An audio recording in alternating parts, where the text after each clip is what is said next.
राधे राधे दोस्तों। आज मैं आप सभी के लिए कार्तिक पूर्णिमा की कथा लेकर आई हूँ। तो पौराणिक कथाओं के अनुसार तारकासुर नाम का एक असुर था जिसके 3 पुत्र थे, तारका, कमला और विधुमाली। जब भगवान शिव के पुत्र भगवान कार्तिकेय ने तारकासुर का वध कर दिया था, तब उसके तीनों पुत्रों ने बदला लेने के लिए घोर तप शुरू कर दिया था। उनके घोर तप से प्रश्न होकर एक दिन श्री ब्रह्मा जी ने उन तीनों को वरदान मांगने के लिए कहा, तो उन्होंने अमर होने का वरदान मांगा। ब्रह्मा जी यह बात अच्छी तरह से जानते थे कि अगर उन्हें यह वरदान दे दिया तो वे अपनी शक्तियों का केवल दुरुपयोग ही करेंगे और सभी को परेशान कर लेंगे। इसलिए उन्होंने यह वरदान देने से इनकार कर दिया।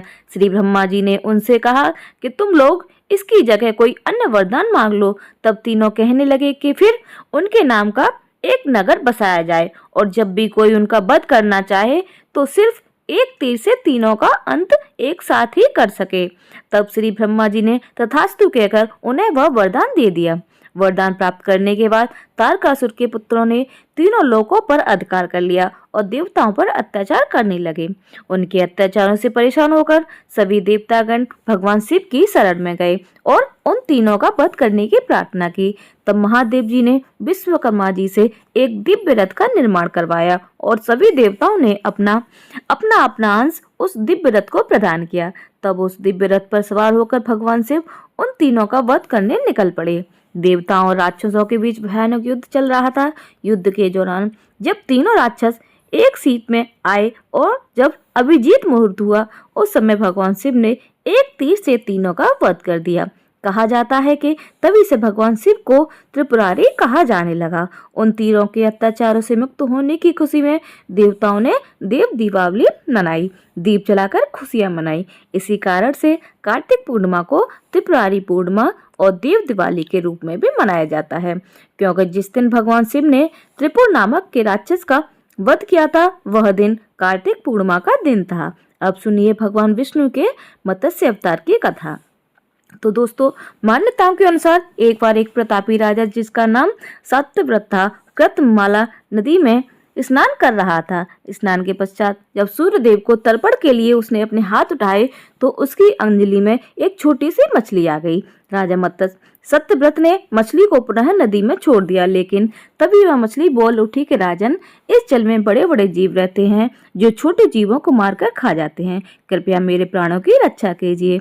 तब सत्यव्रत के हृदय में उस मछली के लिए दया उत्पन्न हुई और वह उस मछली को अपने कमंडल में रखकर अपने घर ले आया। अगली सुबह जब सत्यव्रत नींद से उठा तब मछली का शरीर इतना बड़ा हो चुका था कि कमंडल भी छोटा पड़ने लगा। तब मछली बोली कि राजन, मेरे रहने के लिए कोई और स्थान हो तो कृपया ढूंढिए, मैं इसमें नहीं रह पा रही हूँ। तब राजा ने मछली को कमंडल से निकालकर पानी के बड़े मटके में रख दिया।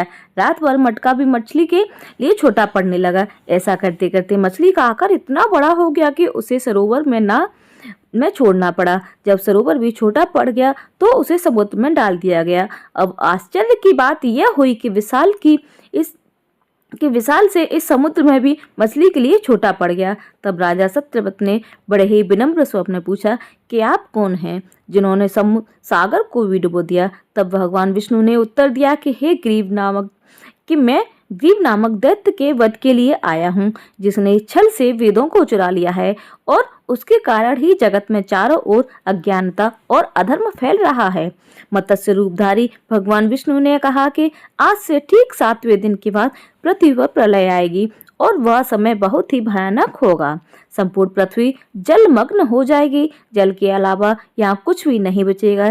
तब आपके पास एक नाव पहुंचेगी और उस समय आप सभी प्रकार के जरूरी अनाज, औषधि, बीज और सप्त ऋषियों को साथ लेकर उस नाव पर सवार हो जाए। मैं उसी समय फिर आपसे मिलूंगा। राजा ने भगवान का यह आदेश स्वीकार कर लिया और 7वें दिन जब पृथ्वी पर प्रलय चक्र ने अपना आकार बढ़ाना शुरू किया और समुद्र सीमाओं को लाग कर सबको जलमग्न करने लगा, तब उसी समय सत्यव्रत को एक नाव दिखाई दी। आदेश अनुसार सत्यव्रत ने नाव में सप्त ऋषियों को सम्मान पूर्वक चढ़ाया। साथ ही महत्वपूर्ण अनाज औषधियों को भरकर सत्यव्रत भी उसी नाव पर सवार हो गया। सागर के वेग के कारण नाव अपने आप चलने लगी। चारों ओर जल के के सिवा कुछ दिखाई ही नहीं दे रहा था। इसी बीच राजा सत्यव्रत को मत्स्य रूप के में भगवान दिखे और भगवान से आत्मज्ञान पाकर राजा सत्यव्रत और सप्तऋषि धन्य हो गए। जब समुद्र का प्रकोप शांत हुआ तब भगवान ने हृदय जीव का वध कर सभी वेद वापस छीन लिए और ब्रह्मा जी को वापस दिए। इस प्रकार भगवान विष्णु ने मत्स्य के रूप में का रूप धारण कर वेदों का उद्धार किया तथा प्राणियों का कल्याण किया। कार्तिक पूर्णिमा के दिन ही मनकर्णी का स्नान भी किया जाता है। विश्व की प्राचीनतम नगरी काशी का मणिकर्णिका का घाट सभी घाटों में सबसे महत्वपूर्ण है। पौराणिक मान्यताओं के अनुसार इस घाट पर स्नान करने से मोक्ष की प्राप्ति होती है। वहीं वैकुंठ चतुर्दशी के दिन मणिकर्णिका घाट पर स्नान करने से भगवान भोलेनाथ और भगवान विष्णु दोनों का ही आशीर्वाद प्राप्त होता है।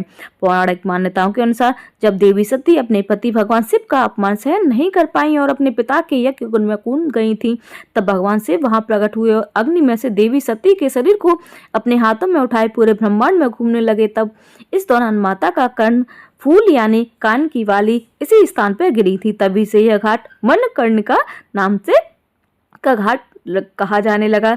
सबसे पहले भगवान विष्णु ने कार्तिक मास के शुक्ल पक्ष की वैकुंठ चतुर्दशी को मणिकर्णिका घाट पर स्नान किया था, तभी से यह पवित्र माना जाता है। वहीं 14 की रात्रि में तीसरे पहर के समय इस घाट पर स्नान करने से मोक्ष की प्राप्ति होती है।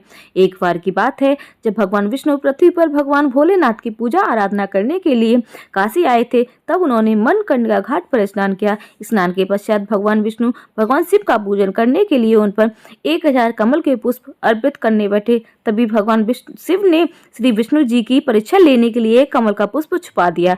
भगवान विष्णु को जब वह कमल का पुष्प नहीं दिखाई दिया, तब उन्होंने अपने नेत्र भगवान शिव को अर्पित करने के बारे में सोचा। जैसे ही वह अपना नेत्र शिव जी को अर्पित करने लगे, तभी भगवान भोलेनाथ वहां प्रकट हो गए।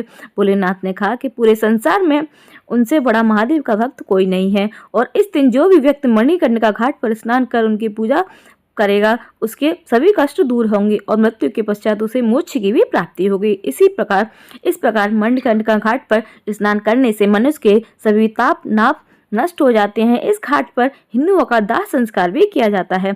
ऐसी मान्यता है कि मणिकर्णिका घाट पर अंतिम संस्कार करने से सीधे स्वर्ग की प्राप्ति होती है, इसीलिए इसे मोक्षदायिनी घाट भी कहते हैं। कार्तिक पूर्णिमा को देव दिवाली के रूप में मनाए जाने के पीछे जो कथा है वह इस प्रकार है। एक बार त्रिशंकु को महर्षि राजश्री विश्वामित्र ने अपने तपोबल से स्वर्ग पहुंचा दिया। देवतागण इससे उद्विग्न हो गए और त्रिशंकु को देवताओं ने स्वर्ग से भगा दिया।